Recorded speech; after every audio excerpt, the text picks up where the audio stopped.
대통령 탄핵 심판 선고는 아직 나오지도 않았는데 소추단, 국회 측 변호사로 나왔던 그 변호사가 조국 혁신당의 소속으로 재보궐선거에 출마하겠다고 선언해서 논란입니다. 들어보시죠. 내란 우두머리 윤석열 탄핵 국회소추 대리인단 임무를 마치고 이제 조국의 혁신을 위하여 구로를 혁신하고자 소상범이 왔습니다. 구로구 구청장 보궐선거는 구청장 한 명을 뽑는 선거를 넘어 여전히 이 사회 곳곳에 존재하는 내란 세력들과의 승부입니다. 국회 탄핵소추 대리인단은요, 국회 전체를 대변하는 거예요. 예. 그래서 탄핵소추 대리인단은 국회에서 또 비용이 나갑니다. 예. 탄핵소추 남발되면서 공무원 월급이 허투루 나가고 네. 또 민주당 성향의 민주당과 친한 변호사들 배불리는 작업이 되는 것이거든요. 그것도 불편한데 거기다가 이름 올린 변호인단이 그것을 이용해가지고 또 출마까지 한다? 이런 건 논란이라기보다 되게 부끄러운 행태죠. 정학진 변호사님, 참 이런 일도 있네요. 국회 측 소추단 대리인으로 지금 활동하고 있는 서상범 변호사가 조국혁신당으로 어제 구로구청장, 서울 구로구청장 보궐선거에 나가겠다. 자, 어떻게 보십니까? 이게 뭐랑 똑같냐면요. 제가 사건 수임을 했는데 판결 선고가 나오기도 전에 그다음에 사실은 지금 윤석열 대통령 그 탄핵 심리 사건에 있어서 가장 예민하고 민감한 시기 아니겠습니까? 제가 봤을 때는요. 이거는 그 아까 황도수 그 교수님도 말씀하셨지만 그 헌법재판소에서 직권으로 변론을 재개할 수도 있는 그런 상황이 아니겠습니까? 그런데도 불구하고 이제 나 할 일 다 했으니까 그것보다 더 중요한 내 개인적인 용무가 있으니까 이제 나 더 이상 이 사건에 있어서 변호사하지 않겠다.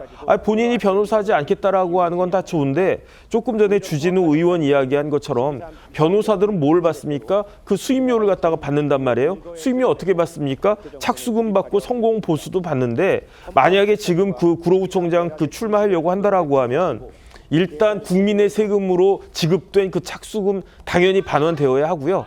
그 다음에 성공보수, 만약에 성공하게 되면은 성공보수가 나올 수도 있을 텐데 그것까지도 다 포기하고 계약 해지하고 수임 계약 해지하고 구로구청장 나가든지 말든지 그렇게 해야지 뭐 양손에 다 이것도 먹고 저것도 먹고 그렇게 하는 것들은 우리 국민들이 절대로 용납할 수 없을 것이다. 저는 그런 생각이 들고요. 예. 어떻게 우리나라 세금이 저런 변호사한테 수임료로 지급되고 어떻게 우리나라 세금이 대통령 체포했다고 와인 먹는 데 쓰이고 저는 참 지금 우리나라가 심각한 위기 아닌가 그런 생각이 다시 한번 듭니다. 예, 조국혁신당 얘기입니다만 김진욱 대변인 어떻게 생각하시는지 좀 여쭤보겠습니다. 우리가 그동안 4억 6천만 원이 쓰였다. 29번의 탄핵에 그 사람들의 대다수가 친야 성향이다. 그 사람들의 일감 몰아주게 한 것 아닌가. 이런 얘기는 쭉 해왔습니다만 지금 선고가 나지 않았는데 그 도중에 사임을 하고 다 이 국민 세금으로 돈 주는 거거든요. 사임하고 선거 나가겠다? 뭐 탄핵을 출세를 발판으로 삼았냐 이런 얘기 당장에 나옵니다. 어떻게 보십니까?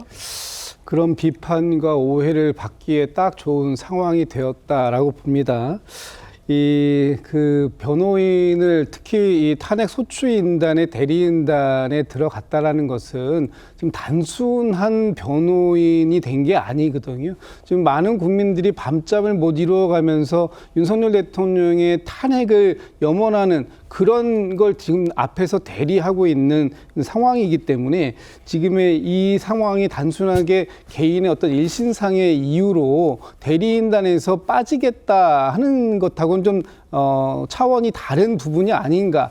저는 뭐 충분히 개인적인 판단과 또 조국혁신당의 입장을 이해하고 그럼에도 불구하고 지금 이 상황은 완전히 탄핵이 종결된 상황이 아니기 때문에 지금 사람들이 밤잠 못 자가면서 지금 계속 거리에서 거리로 광장으로 나오고 있고 또 이 상황을 또 단식까지 해가면서 기다리고 있는 사람들이 있잖아요. 네. 이분들에 대해서는 이분들이 보기에도 그렇게 좋은 모습은 아닐 것이다. 제가 봐도 좀 안타까움이 있어요. 그 조국 혁신당이 인재풀이 좁고 그 과정 속에서 좋은 후보자가 나가서 잘 할 수 있을 것 같다라고 추천한 거일 텐데 그 부분은 충분히 저는 이해합니다. 그러나 지금 아직 윤석열 대통령의 탄핵 결정이 언제 나올지 어떤 날짜가 확정됐다든지 뭐 이런 것도 아닌 상황에서 출마를 위해서 변호인단을 언제 그만두셨는지는 모르겠습니다만 네. 당연히 그만두셨겠죠. 이 과정이 그렇게 매끄러워 보이지 않는 그런 차원에서는 좀 아쉬움이 좀 큰 편이다. 저는 그렇게 생각합니다. 예. 조국 혁신당은 이렇게 해명합니다. 들어보시죠. 많은 고민을 하고 있었는데 후보 등록은 14일까지였고 끝을 보고 출발을 했으면 하는 바람이었습니다만은 더 이상 늦출 이유도 없다. 대통령 측에서 변론제계 신청 안 했죠.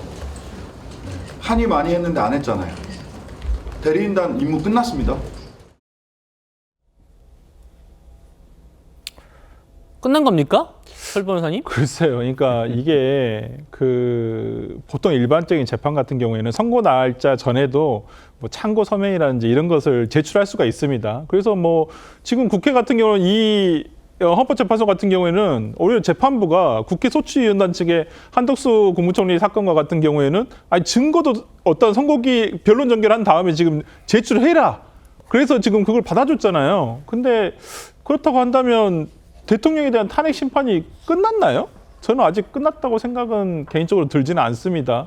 뭐 본인이 이제 사임을 했다고 한다면 본인이 대리인단에서 뭐 나간 것이니까 본인의 뭐 일은 다 끝났다고 할 수도 있겠지만 저렇게 그냥 무책임하게 아이 뭐 어쩔 건데 뭐 나 이렇게 나갈 건데 어쩔 거야 뭐 약간 이런 비판적인 어떤 지적을 하는 국민들에게 그냥 나 나갈 건데 어쩔 거냐 이런 식의 어떤 대답이 글쎄요 저는 도무지 좀 이해가 가지 않습니다. 뭐 출마하고야 안 하고야 뭐 본인의 뭐 자유니까 뭐라고 하겠습니다만은 거기도 비판할 수 있잖아요. 근데 그거에 대해서조차도 저런 식으로 대답을 한다는 게 참 조국 혁신당이 좀 급하구나. 굉장히 좀 당만큼이나 당의 어떤 의원들 숫자만큼이나 어떤 포용력을 가지기는 어렵구나라는 생각이 들어서 좀 매우 아쉽습니다. 예.